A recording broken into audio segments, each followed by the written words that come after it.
رب اشرح لي صدري ويسر لي أمري واحلل عقدة من لساني يفقه قولي. فالحمد لله والصلاة والسلام على رسول الله وعلى آله وصحبه أجمعين ثم أما بعد. السلام عليكم ورحمة الله وبركاته everyone. سورة الحجرات آية number 12. بسم الله الرحمن الرحيم. يا أيها الذين آمنوا اغا خلقو چاچ ایمان راوڑے اجتنابو کئی بد شیزان اساتی کثیرن د ډیر من الظن بدگمانیانو نا ان بیشک بعد الظن باز بدگمانیان اسمن اغا گناہ دی. ولا تجسسو او جاسوسی مکوی. ولا یغتب او غیبت مکوی. بعضکم بعضا ستاسو باز د باز. ایوهبو آیا خوخوی احدکم پتاسو که یو کس اندا چه یاکل اغا اخری لحم غوخه اخیه د خپل ورور میتن جبکه اغا مردائی. فکرهتموه پس تاسو دا نخوخوی. واتقوا الله دا اللہ تقوی اختیار کئی. ان اللہ التواب الرحیم بشک اللہ تعالی دیر توبہ قبول کون کے اور نہایت رحم کون کے دے. دیر زیاد خطرناک آیات تے دا ٹول زمونگ سر لگی. It's a very living ayah and these are the things that we do. Sadly the things that we do. یو نمکار پا دے کہ مونگا ضرور on a daily basis کو. یا دا چا پا بارے کے بدگمانی کو. یا دا چا جاسوسی کو. چا پا سلٹی کو. اور یا definitely دا چا غیبت کو. پریویس لیکچرز کے ما تاسو ویلیو چے بسورة الحجرات کے با اتا احکام بیانی گی. پاغے کی 15 احکام مونگ اوے نن آخری 3 احکام دی. پاغے کی نمبر 1 دے یا ایوہ الذین آمنو اغا خلقو چاچے ایمان راوڑی دے.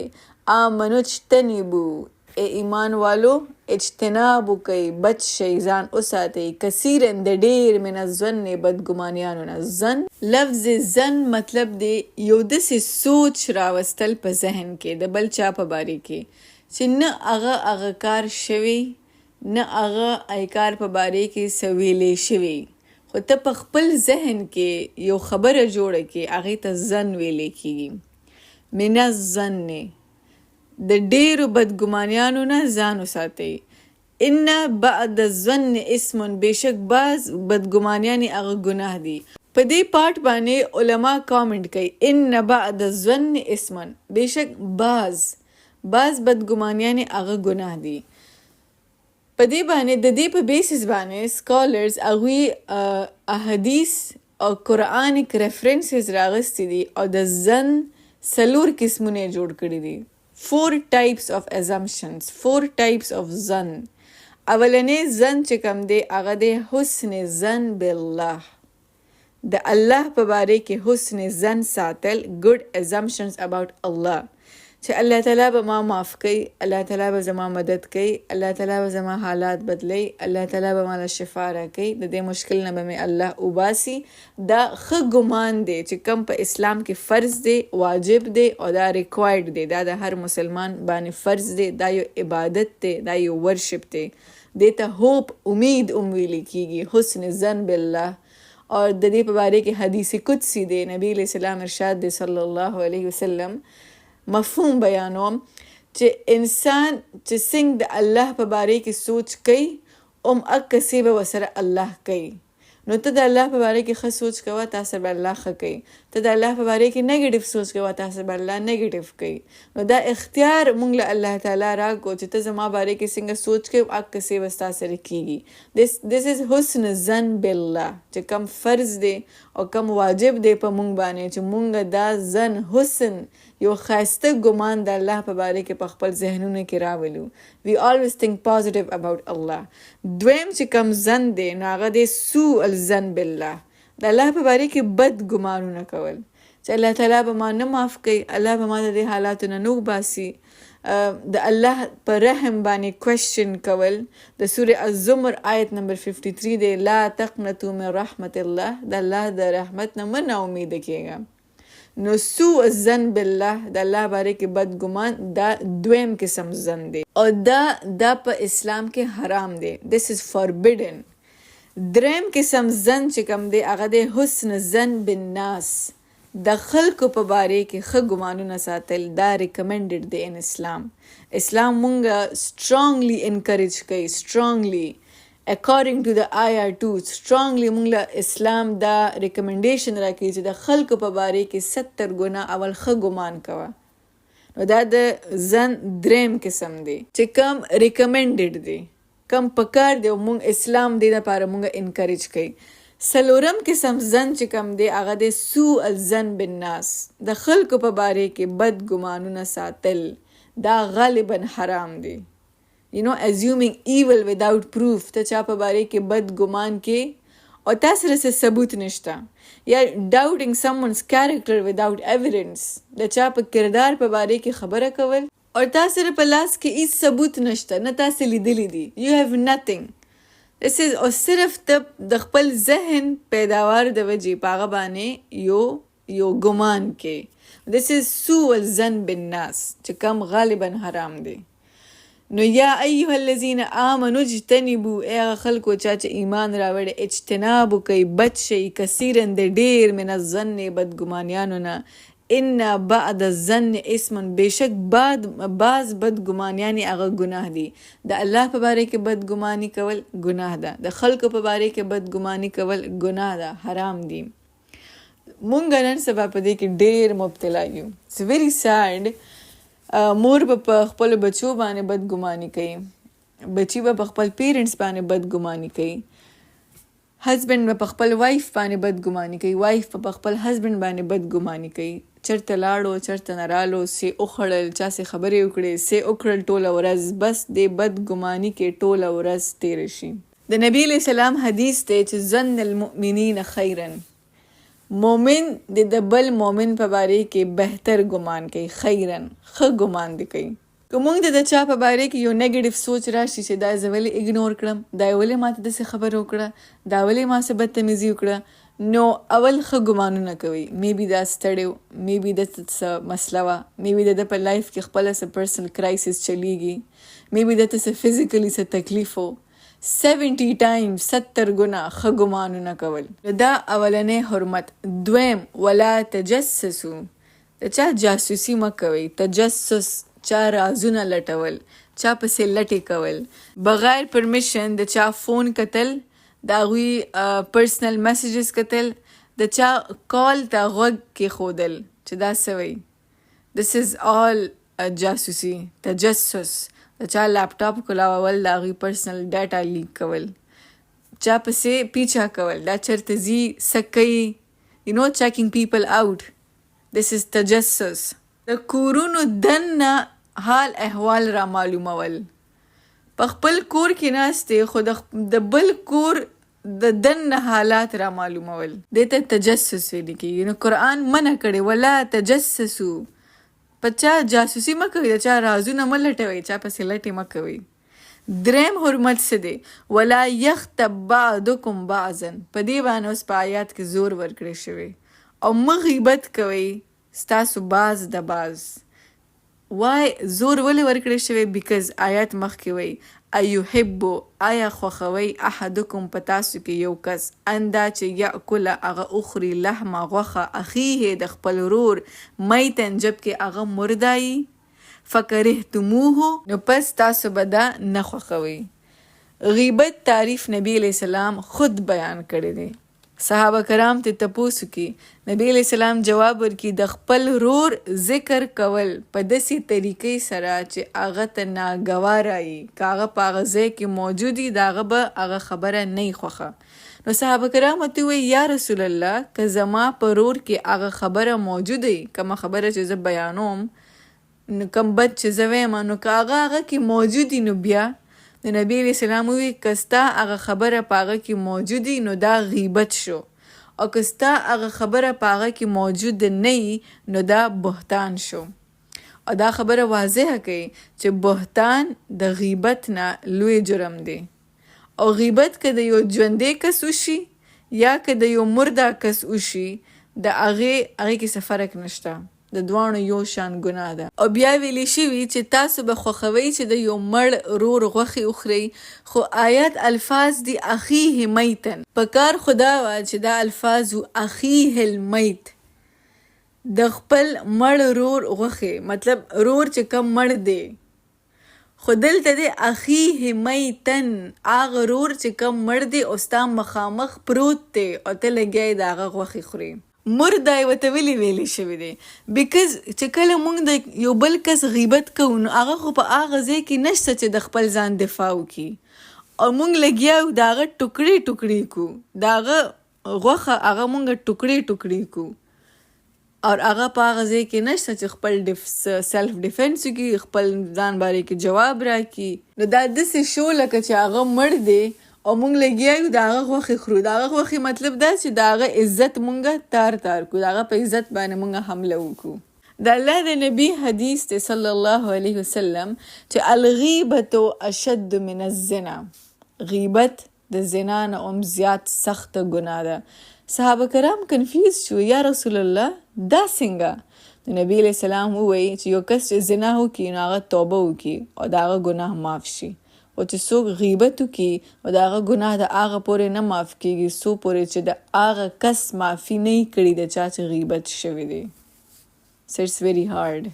د ډېر ګران کار دی چې د چا غیبت وشي او بیا تا یې کس پسې ځې او ورته ووایې چې ما ستا باره کې دا ویلي دي نو ته ما معاف کا، نو حالات نورم خراب شي. نو څو پورې چې هغه کس نه یې معاف کړي هغه پورې ګناه نه معاف کېږي. نو دا د زنا نه هم سخت شو، بیکز زنا خو الله تعالی معاف کړي، بد دا خو به انسان معاف کړي. انسان رضا کول د دنیا ټولو کې ګران کار دی، الله رضا کول د دنیا آسان کار دی. بر انسان هغه که په کم روپ کې هم یا موري که پلاري که خویندې رونې که ستا که هسبینډ که وایفي، but it's hard. أيحب أحدكم أن يأكل اللحم أخيه ميتا فكرهتموه، پس تاسو دا نه خوښوئ. صحابه کرام دی ابو بکر صدیق رضی الله تعالی عنہ، عمر رضی الله تعالی عنہ په مسجد کې ناست دي، مسجد نبوي کې یو خادم غلام دی، هغه راشي او د دوی مخامخ اوده شي او د کار ټایم دی. نو عمر او ابو بکر رضی الله تعالی عنہ په ده پورې خندا شروع کی او ورته ووایي هغه اوده دی، او دوی وایي چې دا وګوره دا د کار په وخت کې داسې اوده دی لکه چې په خپل کور کې اوده دی. لږ ساعت پس پاسي او نبی علیہ السلام ته وایي یا رسول الله مونږ اوږي یو، څه خوراک کوو؟ نو نبی علیہ السلام ورته وایي تاسو خو غوښه وخوړه.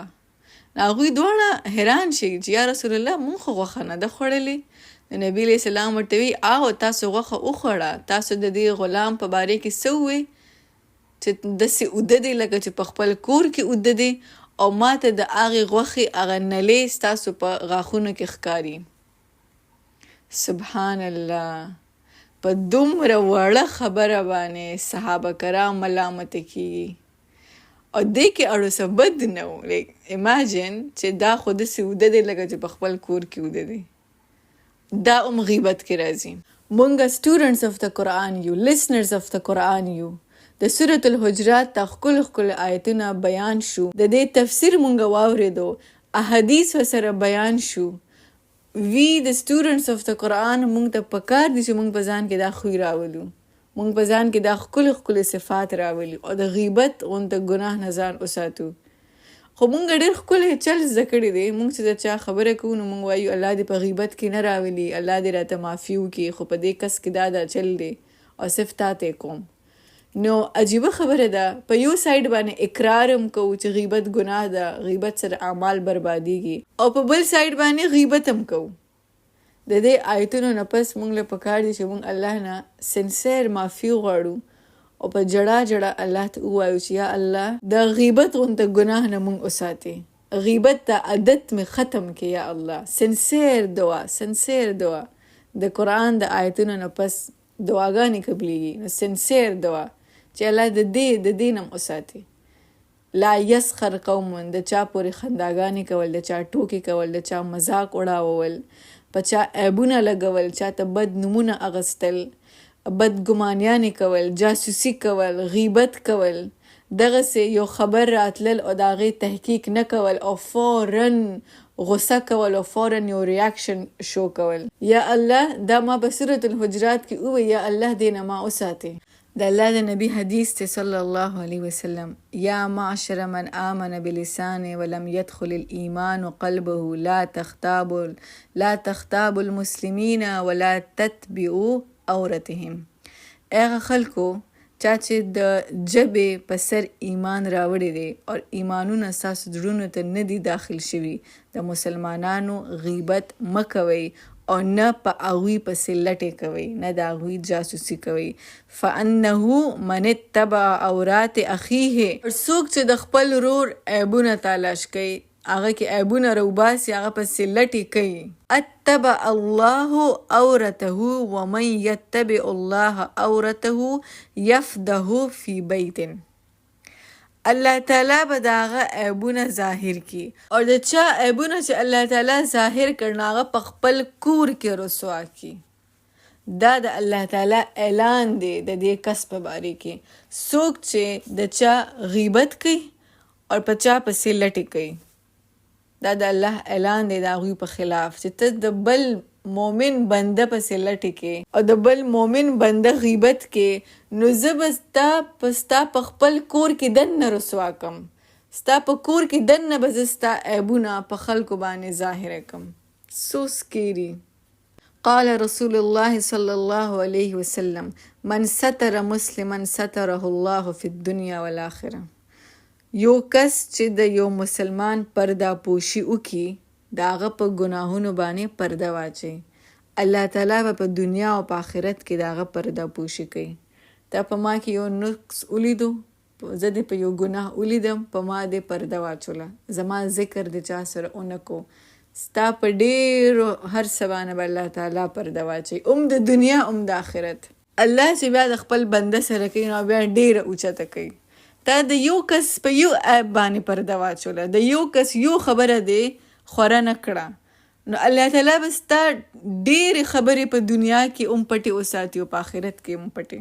سبحان الله، اټس سو بیوټیفل. په دې آیات باندې مفسرین، علما، سپیشل امام القرطبي رحمت الله علیه ډېر احادیثونه بیان کړي دي، خو اف کورس ټول مونږ دلته نشو بیانولی، خو چې کوم مې بیان کړ هغې باندې مونږ له اول خپل ځان ته بیا تاسو ته غور او فکر به مونږ وکړو چې where do we stand، مونږ چرته یو. واتقوا الله، د الله تقوی اختیار کوي. ان الله، بشک الله تعالی تواب الرحیم، ډېر توبه قبول کوونکی او نهایت رحم کوونکی دی. د آیت په آخر کې ډېر امید دی. تواب، بار بار، it has تکرار، ریپیټیشن دی چې الله تعالی بار بار ستا توبه قبلوي، بار بار ستا توبه قبلوي. تواب مطلب دام دی چې یو شي ته واپس راتلل، تابوت نه راوتې، او تابوت بیک ان د ډې خلکو به خپل سامانونه په یو صندوق کې کېښودل او ضروري شی مې په هغې کې کېښودل، او ضروري شي پسې ته بار بار ځای راځې، بار بار ځای راځې، ته هغه ګورې، نو د هغې نه د الله زړه دی تواب، چې الله تعالی ته بار بار زه د خپل ګناهونو معافي غواړه، بار بار زه ګناهونو معافي غواړه. الله تعالی توبه قبول کوونکی دی او رحیم، نهایت رحم کوونکی دی. الله تعالی دې مونږ کې ډېر ښکلی خوی راولي د قرآن مطابق. د سورة الحجرات دا آیتونه چې مونږ پراکټیکلی په دې باندې عمل وکړو نو معاشره به ډېره ښایسته شي، د ډېر جنګونو نه به او د ډېر زیات منټل ټراما او د ټورچر نه به مونږ بچ شو، او په یو ذهني سکون کې به یو، خپله به م کې او زمونږ ارد ګرد خلک به م ای. With this we conclude. بارك الله لي ولكم في القرآن الحكيم ونفعني وإياكم بالآيات وذكر الحكيم. اللهم صل وسلم على عبدك ونبيك محمد وعلى آله وأصحابه وأزواجه وذريته